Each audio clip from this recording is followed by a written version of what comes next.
إن الحمد لله نحمده ونستعينه ونستغفره ونعوذ بالله من شرور أنفسنا ومن سيئات أعمالنا.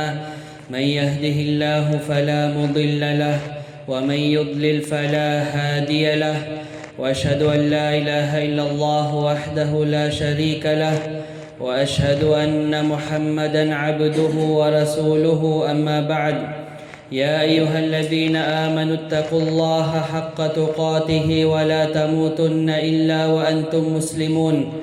يا أيها الناس اتقوا ربكم الذي خلقكم من نفس واحدة وخلق منها زوجها وبث منهما رجالا كثيرا ونساء، واتقوا الله الذي تساءلون به والأرحام إن الله كان عليكم رقيبا. يا أيها الذين آمنوا اتقوا الله وقولوا قولا سديدا يصلح لكم أعمالكم ويغفر لكم ذنوبكم، ومن يطع الله ورسوله فقد فاز فوزا عظيما. أما بعد، فإن أصدق الحديث كلام الله، وخير الهدي هدي محمد صلى الله عليه وسلم، وشر الأمور محدثاتها، وكل محدثة بدعة، وكل بدعة ضلالة، وكل ضلالة في النار. أما بعد، mula sa malaking biyaya ng Allah subhanahu wa ta'ala ay ginabayan niya tayo sa al-Islam. At hindi tayo ginabayan dito dahil sa ating kulay, o dahil sa ating lahi, o dahil sa ating tribo, o dahil matalino tayo o mayaman tayo. Bagkus ginagabayan ng Allah subhanahu wa ta'ala ang sino man kanyang nanaisin tungo sa al-Islam. At kaya sinabi ng Allah azza wa jal tungkol sa mga papasok sa paraiso, وَقَالُوا الْحَمْدُ لِلَّهِ الَّذِي هَدَانَا لِهَذَا وَمَا كُنَّا لِنَهْتَدِيَ لَوْلَا أَنْ هَدَانَا اللَّهُ. At sasabihin nila ang lahat ng papuri ay para sa Allah subhanahu wa ta'ala lamang na gumabay sa amin tungo rito, at hindi kami magagabayan kung hindi kami ginabayan ng Allah azza wa jal. At mula sa pinakamahalagang bagay na dapat malaman ng isang Muslim ay ang kahalagahan ng tamang aqida, ng tamang paniniwala, at kung gaano kahalaga ang at-tauhid, ang kaisahan ng Allah azza wa jal, kung saan ito ang pundasyon ng ating relihiyon. At mula sa mga kahalagan ng tauhid, ang una, ito ang dahilan kung bakit tayo nilikha ng Allah azza wa jal. Sinabi ng Allah azza wa jal, وَمَا خَلَقْتُ الْجِنَّ وَالْإِنسَ إِلَّا لِيَعْبُدُونَ. At hindi ko nilikha ang jin at ang tao maliban na lang upang sambahin nila ako. Ang pangalawa, inutusan ng Allah subhanahu wa ta'ala ang mga alipin na alamin nila ang tauhid, pag-aralan nila ang tauhid. Sinabi ng Allah azza wa jal, fa'lam annahu la ilaha illallah. At alamin mo na la ilaha illallah, walang ibang Diyos na karapat-dapat sambahin maliban sa Allah. Ang pangatlo, ito ang da'wa. Ito ang panawagan ng lahat ng mga propeta at lahat ng mga sugo. Sinabi ng Allah azza wa jal, وَمَا أَرْسَلْنَا مِنْ قَبْلِكَ مِنْ رَسُولٍ إِلَّا نُوحِي إِلَيْهِ أَنَّهُ لَا إِلَهَ إِلَّا أَنَا فَاعْبُدُونَ. At hindi kami nagpadala bago sa iyo ng isang sugo, maliban na lang ipinahayag namin sa kanya na la ilaha illa ana, walang ibang Diyos ang karapat dapat sambahin maliban sa akin, kaya sambahin ninyo ako. Ang pang-apat, ito ang kondisyon upang maging tama at upang tanggapin ng Allah subhanahu wa ta'ala ang ating mga gawain, ang ating mga ibada. Sinabi ng Allah azza wa jal, فَمَنْ يَعْمَلْ مِنَ الصَّالِحَاتِ وَهُوَ مُؤْمِنٌ فَلَا كُفْرَانَ لِسَعْيِهِ وَإِنَّا لَهُ كَاتِبُونَ.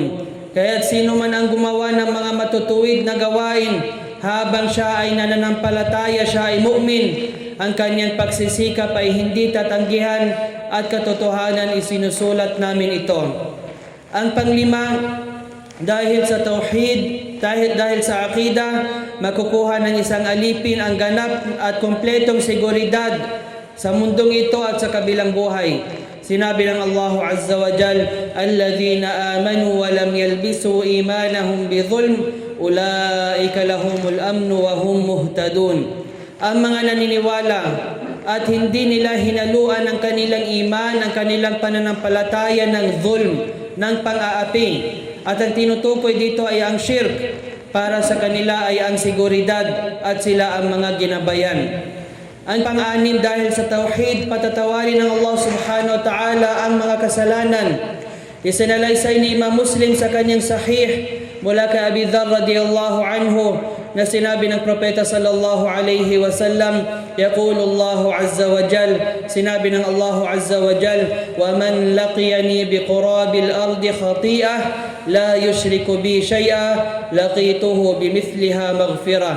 Sino man ang makipagtagpo sa akin na may mga kasalanan halos kasing dami, kasing laki ng laman ng mundo, habang hindi siya gumawa ng shirk sa akin ng anuman, tatagpuin ko siya ng kapatawaran katulad nito. Ang pang-pito, ito ang dahilan upang makapasok ang isang alipin sa paraiso. Isinalaysay ni na Imam al-Bukhari at Imam Muslim sa kanilang sahih mula kay Jabir bin Abdullah radiyallahu anhu na sinabi ng Propeta sallallahu alayhi wa sallam, man mata la yushriku billahi shay'an dakhala al-jannah. Sino man ang mamatay habang hindi nagtatambal sa Allah subhanahu wa ta'ala, habang hindi siya gumagawa ng shirk, ng anuman sa pagsamba, papasok siya sa paraiso. Ang pangwalo, ito ay dahilan upang maligtas ang isang alipin mula sa impyerno. At isinalaysay ni na Imam al-Bukhari at Imam Muslim sa kanilang sahih mula kay Itban bin Malik radiyallahu anhu na sinabi ng Propeta sallallahu alayhi wa sallam, فإن الله حرم على النار من قال لا إله إلا الله يبتغي بذلك وجه الله. Katotohanan, ipinagbawal ng Allah sa apoy, ginawang haram ng Allah subhanahu wa ta'ala para sa apoy ang sino man nagsasabi ng la ilaha illallah habang hinahangad niya sa pamamagitan nito ang mukha ng Allah, ibig sabihin ng kanyang gantimpala. Ang ikasyam, ito ay dahilan ng pagbaba ng tulong ng Allah Azza wa Jal at pagkakaroon ng autoridad sa lupa at pagkakamit ng seguridad. Anong sinabi ng Allah Azza wa Jal sa Suratul Nur? Wa'adallahu alladhina amanu minkum. Ipinangako ng Allah subhanahu wa ta'ala sa mga naniniwala sa inyo, meron silang iman, tama ang kanilang aqida, wa amilus salihat, at gumagawa ng mga mabubuting gawain. La yastakhlifannahum fil ardi kama stakhlafa alladhina min qablihim. Sinabi ng Allah subhanahu wa ta'ala na bibigyan niya sila ng otoridad sa lupa gaya ng ibinigay niya ito sa mga nauna sa kanila. Wala yumakkinanna lahum dinahum alladhi irtada lahum wala yubaddilannahum min ba'di khawfihim amna. At tunay na palalakasin niya para sa kanila ang kanilang relihiyon na kanyang ikinalugod para sa kanila, at papalitan niya ang kanilang takot ng seguridad. Ya'budunani la yushrikuna bi shay'a. Sumasamba sila sa akin at hindi sila nagtatambal sa akin ng anuman. So meron tayong dito 4 na condition kung gusto natin na magkaroon ng mga Muslim ng otoridad sa lupa. Ang una, alladhina amanu, sila na mga naniniwala, may tamang aqida. Wa amilu salihat, at gumagawa ng mga gawain, mabubuting gawain na ikhlas para sa Allah subhanahu wa ta'ala, na walang halong bid'a. Ya'budunani, sinasamba nila ng Allah subhanahu wa ta'ala, ito ang tauhid, la yushrikuna bi shay'a, at hindi sila nagtatambal sa akin ng anuman, iniiwasan nila ang ashirk. Aqulu ma tasma'un wa astaghfirullah li wa lakum min kulli dhanbin fastaghfiruhu innahu huwal ghafurur rahim. Alhamdulillah hamdan kathiran tayyiban mubarakan fihi, wassalatu wassalamu ala rasulihi Muhammadin wa ala alihi wa sahbihi ajma'in, amma ba'd.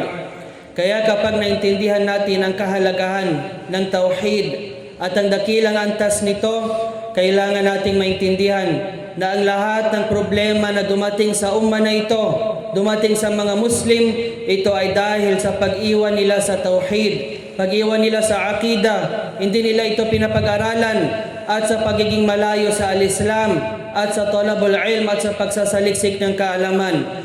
Kaya ano ang solution dito?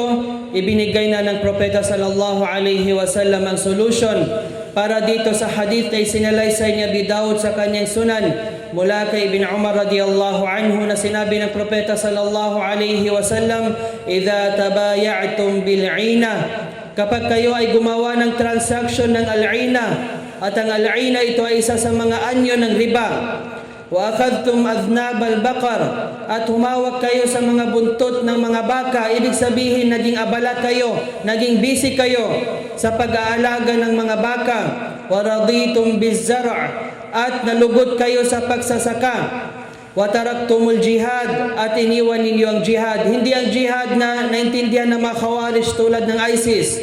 Sallatallahu alaykum dhulla, ibababa ng Allah subhanahu wa ta'ala sa inyo ang kahihiyan, la yanzi'uhu hatta tarji'u ila dinikum, at hindi niya ito tatanggalin sa inyo hanggang sa bumalik kayo sa inyong relihiyon. So kung gusto natin na dumating ang tulong ng Allah subhanahu wa ta'ala, dapat bumalik tayo sa religion ng Allah subhanahu wa ta'ala, bumalik tayo sa Islam, bumalik tayo sa Tauhid, at pag-aralan natin ito. Allahumma thabbitna ala tauhid wa sunnah hatta nalqak, wa ahyina ala al-islam wa sunnah, wa amitna alayhima. Allahumma inna na'udhu bika an nushrika bika shay'an na'lamuh, wa nastaghfiruka lima la na'lamuh. Allahumma aslih aqaidana wa a'malana, وارزقنا الإخلاص في القول والعمل، واجعلنا من الموحدين الصادقين.